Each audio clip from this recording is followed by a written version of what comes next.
Welcome to the Woodpreneur podcast, the best podcast for the business and marketing side of the sawmill, lumber, and wood industry. What's a woodpreneur?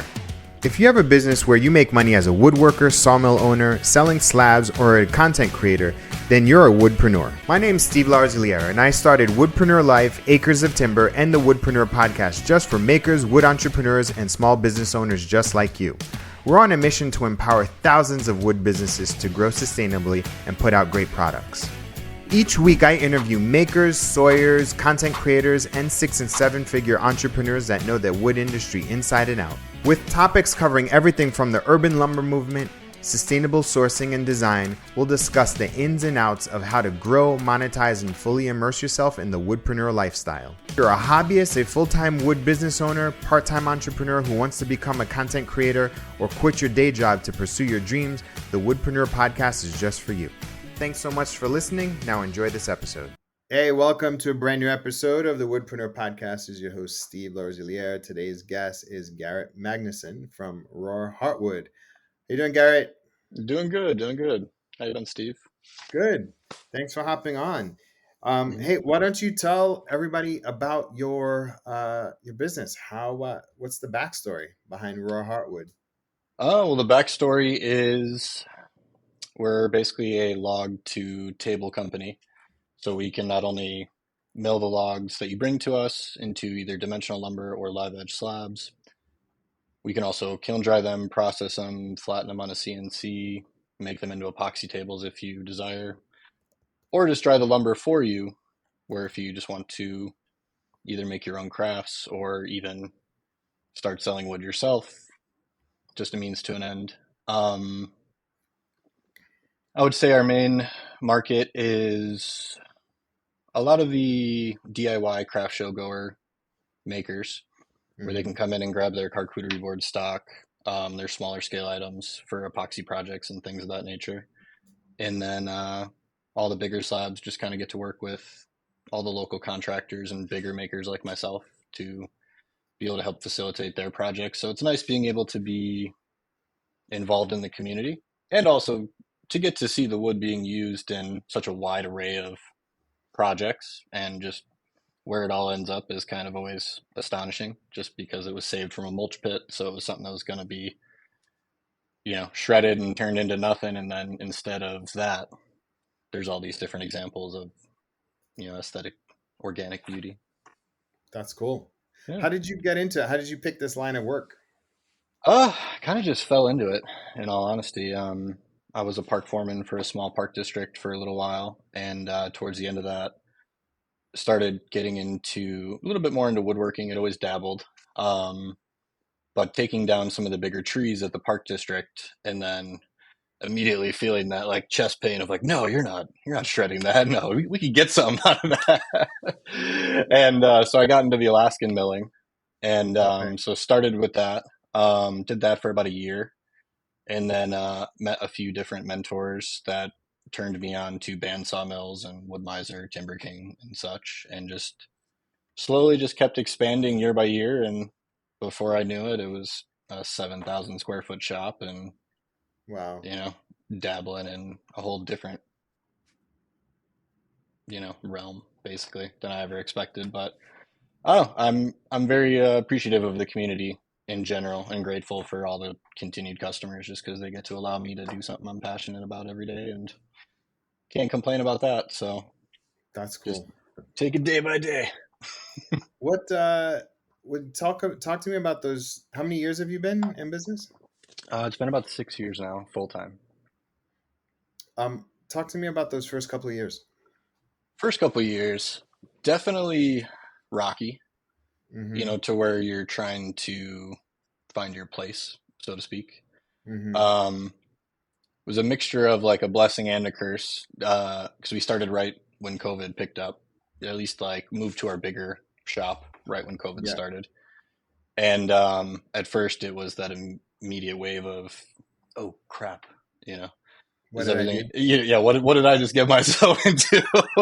We're so screwed. And thankfully, though, everyone needed something to do. So that's when this market itself kind of just exploded. And it just became one of those things of taking away the blinders and just kind of focusing in on what was important versus trying to, in the beginning, I would try to say yes to everything that walked in the door just to keep the momentum moving. But there Yeah. were plenty of times where, you put your foot in your mouth, ooh, shouldn't have said yes to that one or shouldn't have Yeah. done that. But that, Or shouldn't have worked with that person. you Right. know, that too, Yeah. it kind of ebbs and flows to where you're constantly in the service industry. So you're ebbing and flowing out of that. But Hmm. it's really just finding what generates not only the greatest means of income, but also the greatest means of passion to where like you actually want to do it and want to get up and start working on it versus having to find the motivation to work towards it. At least starting to find that that's the case. Yeah. Yeah. And what's how did you find that? How did you find the thing that sort of lights you up? Because it can be a grind, right? Yeah. I mean, I've always been a workhorse, so being able to work with my hands and constantly see it turn from a log into that final piece was really what gave it me that purpose was even though the journey was hard, the final destination was always like, wow, totally worth it. Yeah. Hmm. Um, and also being able to salvage all the beauty in the pieces that just didn't hold character to other woodworkers. Like, so the ones that had the giant knot holes and the big voids and the funky shapes and the gnarly features to where, you know, 30 years ago that was firewood. You know, Yeah. most millers would be like, nope, garbage. But that's when epoxy kind of just really opened up A whole new just, realm. yeah, really, really did. And that's what sucked me into it and got to find a whole new creative side of myself that I didn't really, wasn't super attuned to, prior Hmm. to starting. Yeah. So that was, a journey in itself. And, but it keeps me on my toes. What of all of your services, what do you love the most? I still haven't been able to decide really just because I like all All of it. aspects of it. Yeah, I mean, I like if I wasn't the milling part, you get to see what's inside every log. Every log's different, and Yeah. they always plenty of times you're not surprised. Like, oh, yep, straight grain walnut, great, looks good. And other times you think it's going to be one thing, and it's this wicked 5 foot long tornadoing crotch grain that you never expected, and you're just like, holy crap, like that was inside there. So it's kind of like a Cracker Jack box. Yeah. Never know what you're going to get. But if I was just milling and not being able to use any of that lumber, I feel like I'd be kind of depressed down the line. Hmm. So it's like, nope. I tried to ebb and flow. Now I just keep it more learning when to say no, Hmm. and when to not take on too many things, like kind of know where that cap is and to just be more mindful of that, really, and Hmm. but at the same time, not to avoid taking any major risks either. Yeah. It's a fine line where okay, I could maybe add on one more. And the nice thing is, even if it doesn't work out, um, it's good to have the self awareness to realize that maybe you shouldn't have, Yeah. and maybe and what can you learn from it to where I've always been one to learn from mistakes. So Yeah. lots and lots of little failures, but in the end, they lead you to the grander adventure, I guess. For sure. What when you do you remember that moment where it started to feel like, oh, this is real. Like this is the thing that I'm supposed to be doing now. Do you remember that? Was it a particular project or was it a client? Was it like a big check? Like what was it? I think it was when I decided to move into the 7,000 square foot shop Mm-hmm. and the overhead and the expansion there is really what made me kind of just go all in where it was now or never, Yeah. Yeah. started in the barn shop, moved to like 2,200 square foot shop for a little bit and Mm-hmm. then this one and then it filled up within the first year. Would love to have more space, but Yeah, you know, yeah. the cost of that these days doesn't justify itself. But I would say the challenge to meet and rise to that expectation and that burden was Hmm. kind of what incited a lot of that extra growth. And then after a year or two of that and renewing the lease there, it really just became, feeding the monster that was made from it all. To where now Yeah. you have this bill, this tool needs replacing, this came down, and now it's just a grind of, you know, means to an end, so to speak, but one that I enjoy. So What so, I mean, could you just maybe walk me through a typical day for, an all in one wood company, the every day is definitely, sometimes there's a lot of days that are the same. Some Hmm. days uh, aren't like others to where they're totally different from each other. I would say your general day is me coming in, either setting up a slab on the CNC, getting that started to be flattened or surfaced, whether one side or both. But at least that getting that employee, so to speak, started right when I Hmm. get in the door is always, a bonus. Yeah. Because now he's working, or the machine's working, and then I can work alongside it where either I'm sanding a project, adding dimensions and prices to boards. It could be going upstairs into the epoxy room, checking on some poured projects that were poured the night previously. I Yeah. tend to I tend to like to pour at night just because then all the epoxy curing's happening while I'm asleep, so I really don't Yeah. have to Yeah. like baby it. I could just come right Yeah. in and get to the next step, or reevaluate.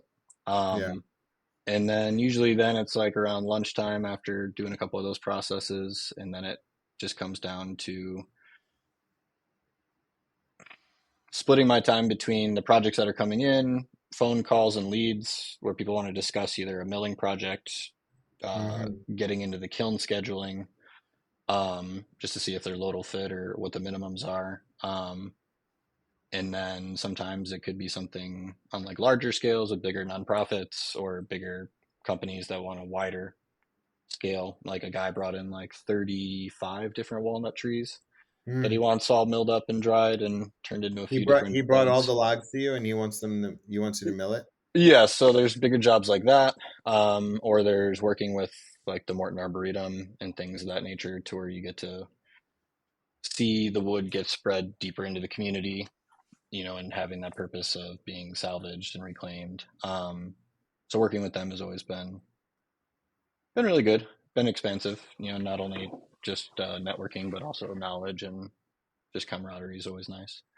Um, Did you use your park relationships to get that, or was that just kind of happy No, that was coincidence? that was a mixture of like coincidence and combination of previous mentors, connections, and things of to where we're all in that same field, to where there's only so many of us to reach out to do certain services, and Yeah, you know, thankfully the bid was accepted, I guess. sure. Speaking of mentors, who you mentioned them twice. Who are these mentors? I had a guy that I met. Let's see, it was probably I was already doing it for about 2.5 years or so. His name was Wade. Hmm. He taught me a lot about the different wood species, learned how to use the bandsaw mill and a couple other processes. And he was just a great teacher in the sense of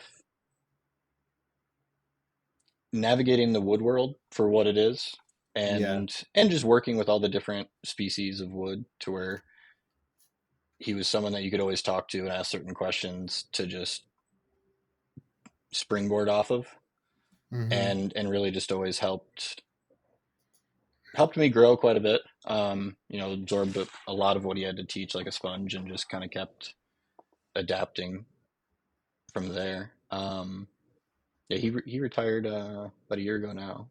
Um, Okay. yeah, so he's just doing his own thing now. But no, a lot of lessons learned. Mhm. You know, Slow and steady wins the race. Really is kind of what I've come to understand. You could try and fly through everything, but that's just when you get hurt, when something, you know. something that you can't recover from will happen if you try to move too quick. So Yeah. easier just to move slower and steady, and you know, try to just be mindful of that. Where'd you get that mindset from? Were you always like that? No, I mean, there was definitely in the beginning where, where you're impulsive and you're like, oh yeah, I should get this machine or I should get this. It's totally worthwhile to where, there's a few upgrades that have happened to where it's like, okay, should have thought about that one a little bit, a Yeah. little bit more. But the nice thing is, even in those cases, they still have their uses, and it's nice to have in the shop, like some of the lasers and things like that, to where if someone wants a specific type of engraving or, batch work processed, Hmm. you can say yes if the job entices, such a response. For sure, for sure. What how big is the operation now? I know that I think the last time did you get some help? Do you have help in the shop? I've I've had a few different helpers. They've all been great. Um, Usually they're either retirees or people that are in between jobs. Whether it was corporate or IT. Hmm. So a lot of the times, they get to work with what they're or learn more about what they're passionate about. Get to use all the bigger tools, see how everything operates at a industrial level. Yeah, yeah. But usually they're only here temporarily to where, but at the same time, each time I've had a helper for a short-lived period of time, it's always been something that's helped the business evolve, not Yeah. only in terms of processes and things of completion, but also just the growth in myself to where leading people or just in general managing people is quite the skill set to Yeah, yeah, yeah. try to acquire. It's definitely not something that happens overnight. um, so that is an experience in itself, which you know, ever growing there as well. Did you in your park job, did you have employees underneath you? I had a few different guys. There was four different grounds crew guys Okay. where they were managed between me, the superintendent, and the tradesman. Okay. Okay. Um yeah, the I guess if from where you started to where you are now, like what did you envision? What growth did you envision from when you first started to like, because there's like the vision and there's the reality. Like The where did you I land? honestly, there I can definitely say that a lot of this wasn't expected. I can say wholeheartedly, like 6 years ago, if you asked me if like this is where we'd end up, I would have been like, no, you're crazy. Like, what? Own a wood shop? Like, Mm-hmm. so it kind of just became something more so instead of growing towards, I grew into, Yeah, I yeah, guess yeah. would be the way to look at it instead. Or at least is how I do. Hmm.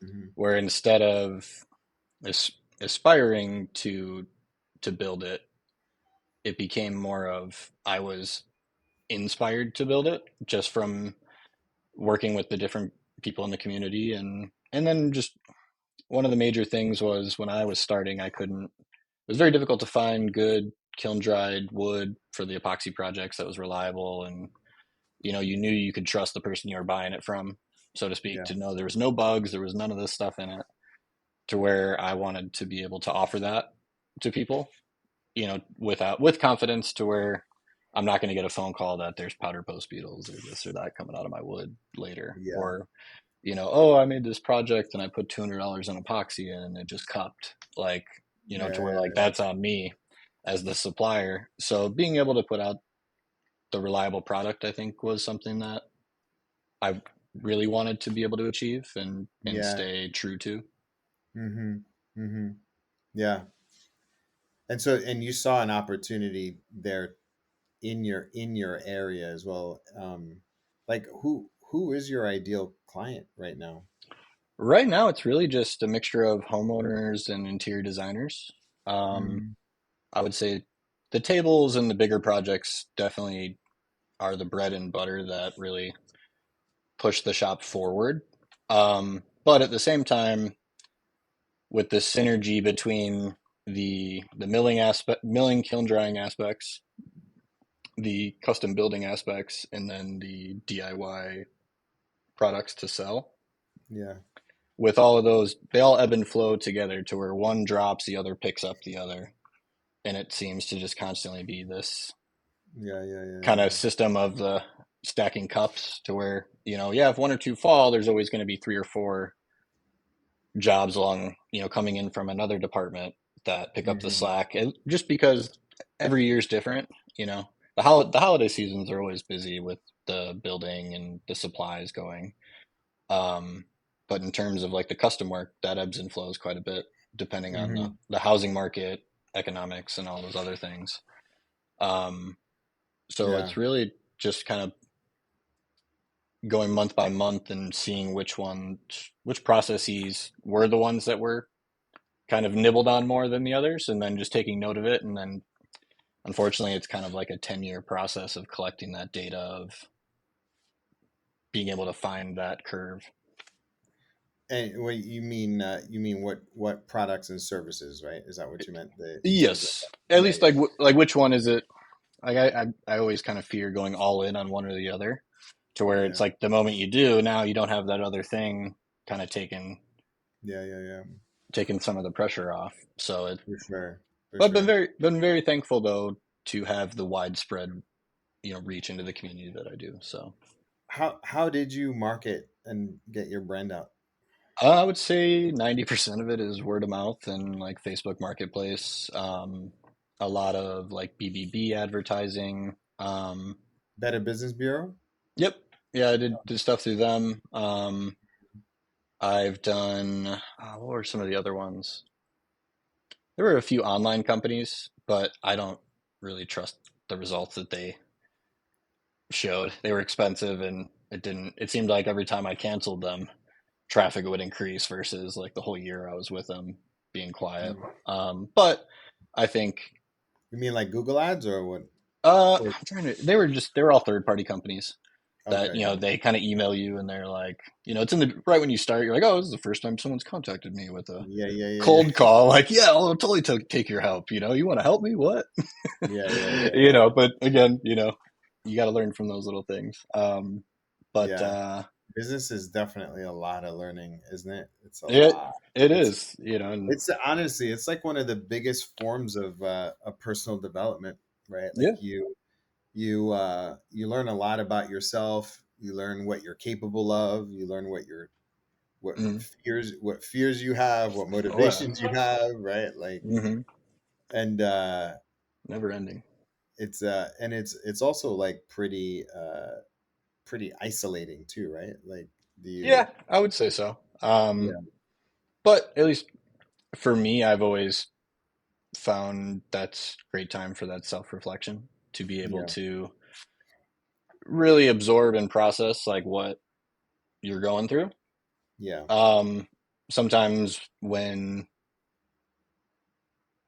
you're too distracted by all the different tasks you have to do, you don't actually get that time to process. So yeah, I yeah, think it's one of those. I think that lonely period is kind of a necessary part of anyone that starts a business, to where hmm, you're always going to go through that. I think a few guys have even said it, to where there's that phase where like you don't quite fit in with the people you used to talk to, yeah, but you also don't fit in with the people you want to be yeah, with yet, to where you're in this interesting growing middle ground of becoming who you need to be, not only for your business but yourself and the people you surround yourself with. But the yeah, no, it's a journey, man. how how do you describe your business?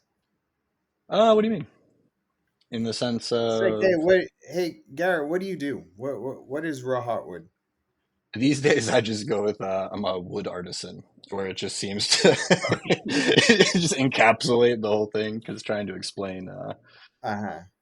explain it can get, especially with how I ramble sometimes, it can Yeah. definitely, you can very easily branch out in way too many directions. But I would describe it as kind of, I don't really know anymore. It's a good question. Yeah. Yeah, I'm Because not sure. I'm trying to fit you into a bucket, Mm-hmm. and you do a lot of different things. Mm-hmm. But the only thing that I could say is that like you're a wood company, right? Like Mm-hmm. people come to you and you can sell them wood, uh, you can you can manufacture their wood, you could you know make it useful, or you can build something for them, Mm-hmm. and you can give them the supplies so that they can do it themselves. Yep. So it's like you're a department store of wood. Yep. Yeah, I guess like, yeah, like department store of wooden resources, I guess let's call it that. Yeah, the department store met. But then because you also have like the retail aspect, right? So like people Mm-hmm. can literally come to you Mm-hmm. um, and and get what they need Yeah. essentially. Yeah. That's cool. But what would you say is one of the biggest lessons that you've learned in your business? Biggest lessons. Hmm. Hmm. Biggest lessons. I would definitely say there's a couple of them. I mean, in the milling department, there will always be another tree. Hmm. Don't chase just because you see one giant log. Don't put it on a pedestal, I guess, so to speak. Yeah. Um, so that was a big distraction in the milling drying sector of it. Yeah. In the building one, I would say, it's not how well you build stuff, it's how well you hide your mistakes. To Yeah. where, if you can turn your mistake into something that is aesthetically pleasing and unrecognizable, that's Hmm. a success. To where, you know, things are going to happen. You're going to have to kind of weave through different things that you're Yeah. experiencing in a project, and it doesn't always go according to plan. I Yeah. was actually thinking the other day when I was sanding some stuff, and that dodgeball quote, "You could dodge a wrench, you could dodge a ball." Totally came to mind, and I was like, you know what? I don't think I actually realized what that meant until like just then. To where as long as you can expect and calmly, maneuver through the major events, you'll at least be able to facilitate all the smaller ones. So it's really just that, is being able to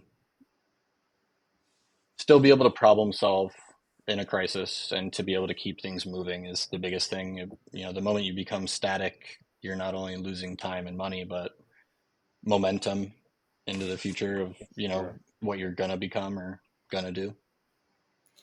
For sure.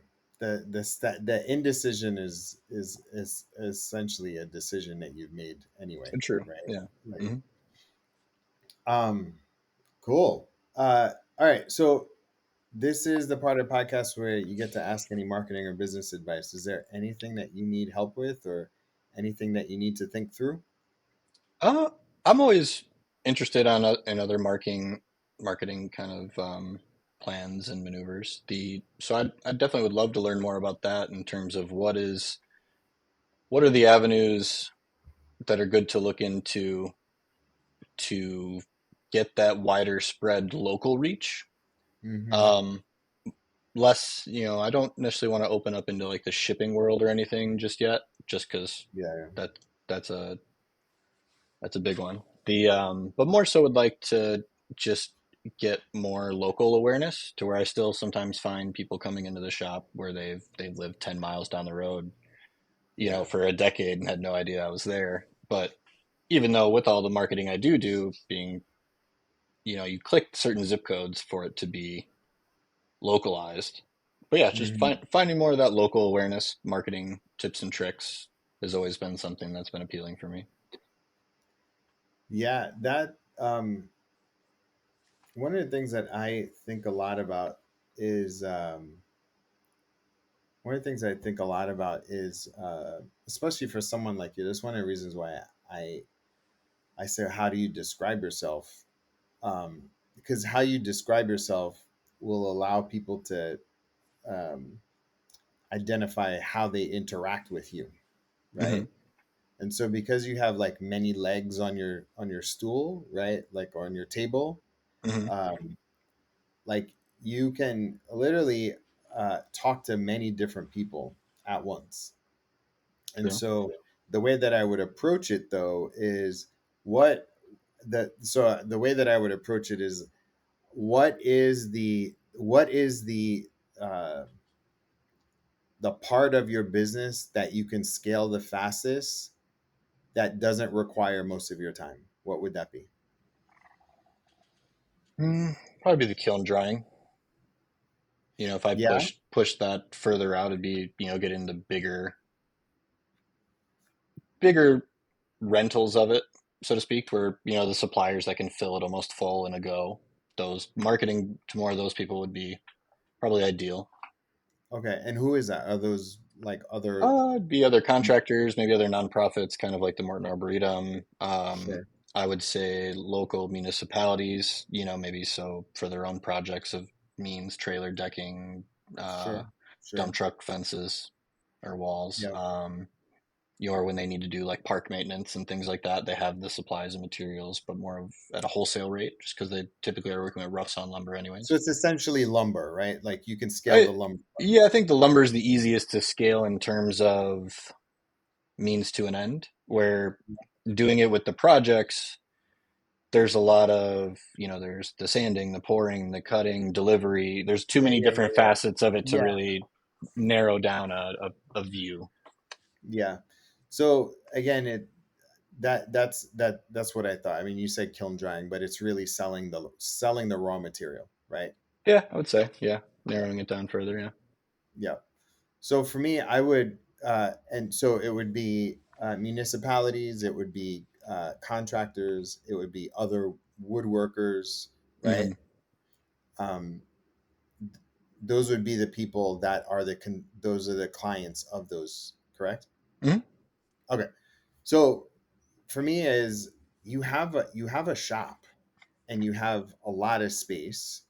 I would, and I feel like I don't know if I've said this before, but essentially it's like you need to build a community around that Hmm. and invite more people into your house and Hmm. have more sort of events Hmm. and communication specific to them. I Okay. would almost say like for your for your buyers, like Hmm. for your the people like your diehards and the people that know you and trust you and people that you want to grow more, Hmm. get more into, I would literally form potentially a WhatsApp group, Hmm. right? And it's like you have this community of people that like you can collaborate together and you're the number one source of their material, but you're Hmm. kind of getting people together. And when something just comes out the mill, some gets out the kiln, I get like you first have a dibs of sorts. they get first dibs, exactly. Hmm. But Okay. like if you had a group of, let's just say, 50 to 100 people that you were communicating with regularly, Hmm. and literally as you had product available, you can drop a link into a group that is hyperactive Hmm. or And they that can is just gonna at DM least you, grab right? onto it. Like Yeah. then it's and then what you can do from that point is then you can scale that because it's actually it's the materials, the materials, the materials, the material, right? Like Hmm. you have uniformity and you have slabs and you can, the you'll have, measurements on them, Hmm. and that always doesn't have to be you. And Hmm. so that's one of the reasons why I said like, okay, what's the part that you can scale the easiest and the fastest? I was like, I knew it was going to be lumber, Hmm. and I knew that you can. And so for me, it's like, and you can teach pricing. You can. That's the easiest part for me. So Hmm. the answer to that question is, I would build a community in West Chicago of contractors, woodworkers, and DIYers who want to trade tips and trade information Hmm. and network with other people and they get first dibs on your lumber. Hmm. No, it's a good way to look into it. The thankfully there's already a good foundation of that built, so now it's really just spreading into it Connecting them, and yeah, just connecting them, right? connecting the dots basically. But at least they Because already exist. That's the starting point, so it's good. because right now it's inbound. They only come to you. You're not going to them at all, right? On occasion, but yeah, very yeah. I don't do too many like major email blasts and things like that to where I try to like a turtle in and out. Occasionally come out of the shell. The I'm getting there So though. It's a I mean, process. and this is not just for you. This is for everybody. Is that Mm-hmm. like, let's just say you go to what's that called? Woodcraft, Mm-hmm. or you go to um, you know, what's another big company that you might buy from? Like Um, Rockler or Rockler. yeah, You're like, you know what you are? You're like the local Rockler. kind of. They send people my way sometimes. That's what I'm saying. Like you're like the local Rockler. You're like the local Woodcraft and more, and you actually just need to step into that role. That is true. I probably should just feel more You know comfortable what I stepping mean? into it more frequently. I do it on occasion, but upping the frequency would be good. Stepping into it will allow you to, like, it is just a reminder. It's a reminder that you exist. Mm, And a lot of times people go to Home Depot or they go to Lowe's or Menards because of ease, hmm. and because those people never stop marketing to you. True. Yeah, it's like daily emails. Not that you need to do that, but you can stay in front of people's face in a more organic way that is more authentic to you and your brand. Okay. Does that help? No, it does. It does. That gives me a lot to ponder over for the rest of the day, I think. Yeah, Yeah.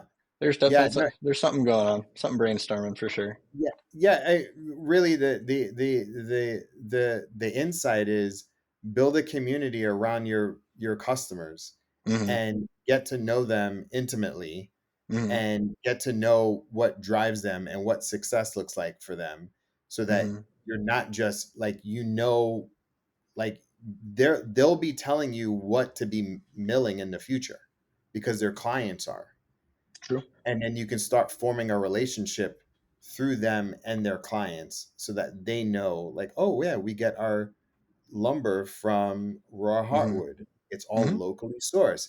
Garrett's the Sawyer. He's Hmm. from this part of the state. Everything is, and so, like, now they're starting to sell for you. And thankfully, I do get with a lot of the Yeah. craft show goers. They've always been a great community to be friends with. Yeah. To where some occasionally, sometimes someone will send me a picture where they made their own sign up, at home or something, Yeah. printed it out like wood source from raw hardwood. So like, there are a few That's so guys that cool. do that, and I'm always I'm like, oh, dude, that's awesome! Like double high five, like, That is very awesome. That is um, very so super grateful for those customers that have been around for the last 5-6 years. I mean, thankfully, still have some that still come from like the first week I was open, so that's awesome. that's been huge. And yeah, no, That's very thankful for it all in general. cool. Very cool. Yeah, All man. right. Well, tell everybody your website and your Instagram so they can follow you. Instagram is raw_Heartwood, and then the website is just rawheartwood.com. Awesome. Thank you so much, Garrett, for hopping on the Woodpreneur podcast. I look forward to getting your story out with the Woodpreneur community. Thanks, man. Have a good one, All right, Steve. man. All right. Talk to you soon.